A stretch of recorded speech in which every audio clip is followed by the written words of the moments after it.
Merhaba, sıradaki kitabımız yine bir kişisel gelişim kitabı. Aklını en doğru şekilde kullan. Doktor Carol Dweck yazmış. Önce yazar hakkında kısa bir bilgi vereyim. Profesör Doktor Carol Dweck, kişilik ve sosyal psikoloji ve gelişim psikolojisi alanlarında dünyanın önde gelen araştırmacılarından biri olarak kabul ediliyor. Kolombiya Üniversitesi'nde profesör olarak çalışmış, kitap yazıldığı zamansa Stanford Üniversitesi'nde görevliymiş. Ayrıca Amerikan Bilim ve Sanatlar Akademisi'nin üyesi. Amerika'nın önde gelen gazete ve dergilerinde yazıları yayınlanmış. Gelelim kitapta dikkatimi çeken yerlere.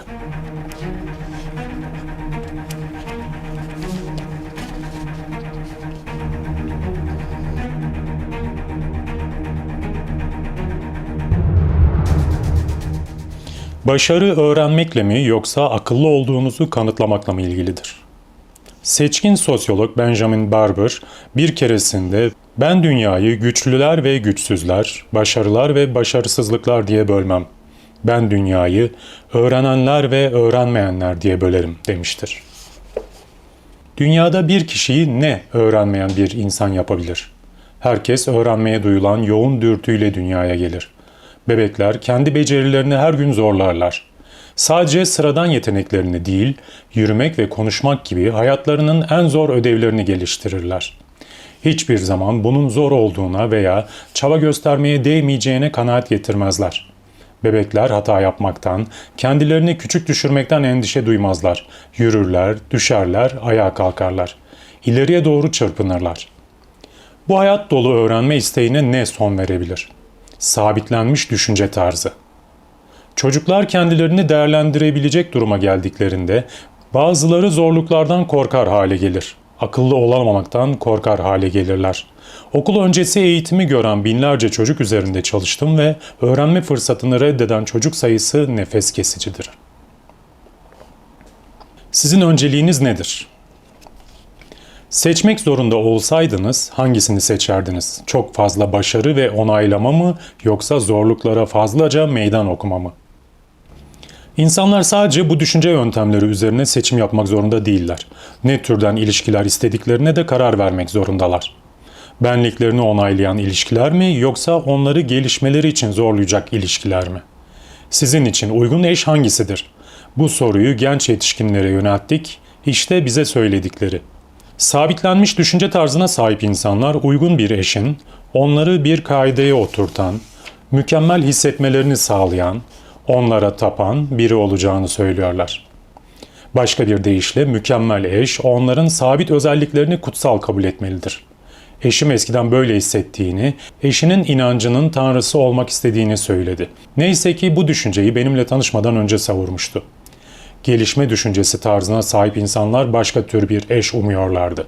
Onlar için uygun bir eşin, onların hatalarını gören ve onlara hataları konusunda yardım eden, daha iyi bir insan haline gelmeleri için onları zorlayan, yeni şeyler öğrenebilmeleri için onları cesaretlendiren biri olacağını söylüyorlar. Elbette onlara sataşan, saygınlıklarını zayıflatacak eşler istemiyorlardı. Onların gelişimlerini destekleyecek eşler istiyorlardı. Gelişmelerini tamamlamış, hatasız olduklarını, öğrenecekleri hiçbir şeyleri olmadıklarını düşünmüyorlardı. Epey ileride başka bir bölümdeyiz. Ebeveynler ve öğretmenler, başarı ve başarısızlık hakkında mesajlar. Başarı hakkındaki mesajlar. Aşağıdaki örneklerdeki mesajı bulun.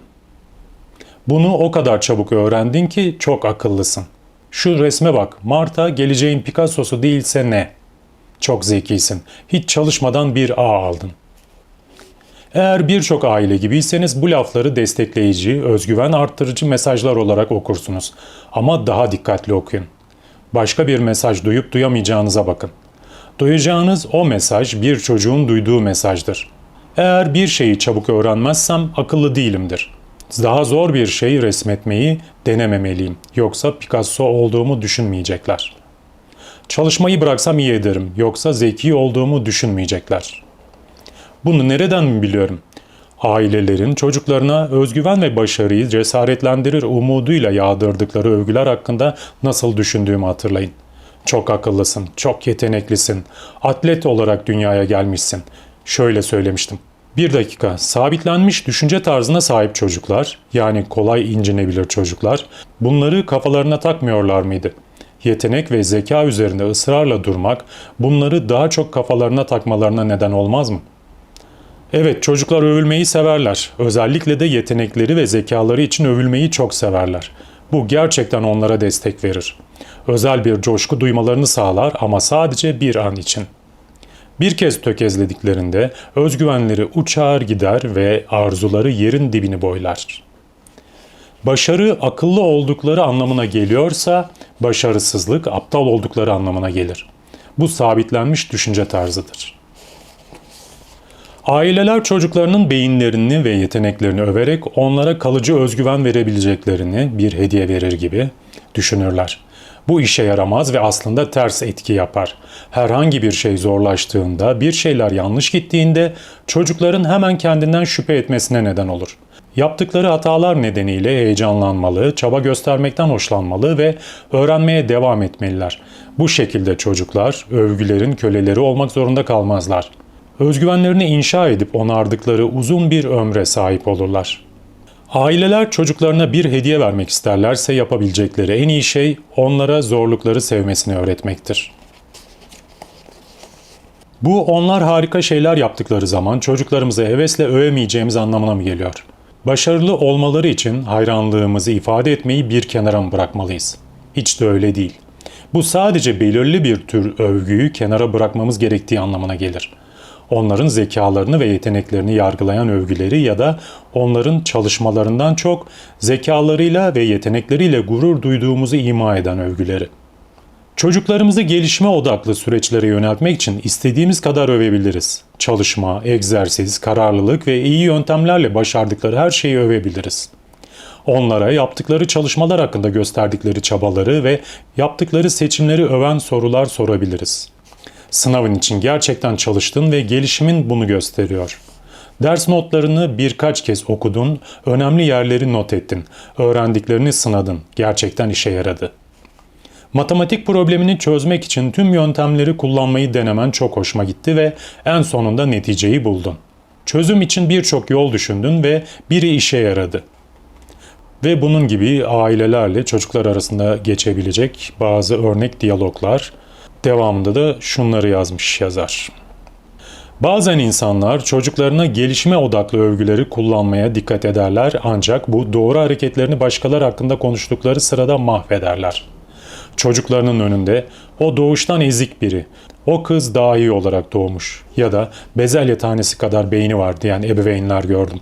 Çocuklar ailelerinin başkalarına sabit yargılar yönelttiklerini duydukları zaman bu onları sabitlenmiş düşünce tarzına bağlar ve merak etmek zorunda kalırlar. Acaba sıradaki ben miyim? Ve aklını en doğru şekilde kullan kitabından paylaşacağım son bölüm. Değişimi sürdürmek. İnsanlar kariyerlerinde daha ileriye gitmek için düşünce tarzlarını değiştirirlerse, bir kaybı düzeltirlerse, çocuklarının gelişmelerine yardım ederlerse, zayıflarlarsa ya da öfkelerini kontrol ederlerse değişimin sürdürülmesi gerekir. Şaşırtıcıdır.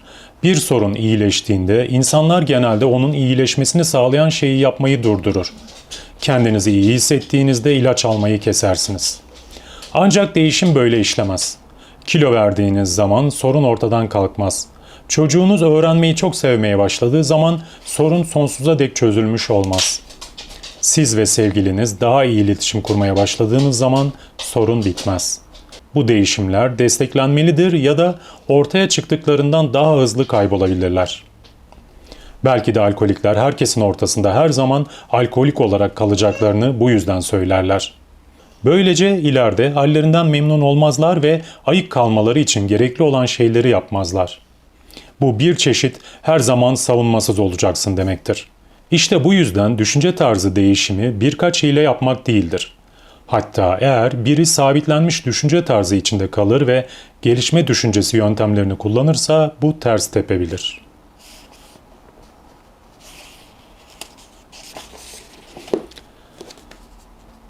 Carol Dweck'in yazdığı Aklını En Doğru Şekilde Kullan kitabında dikkatimi çeken bazı yerleri paylaştım sizlerle.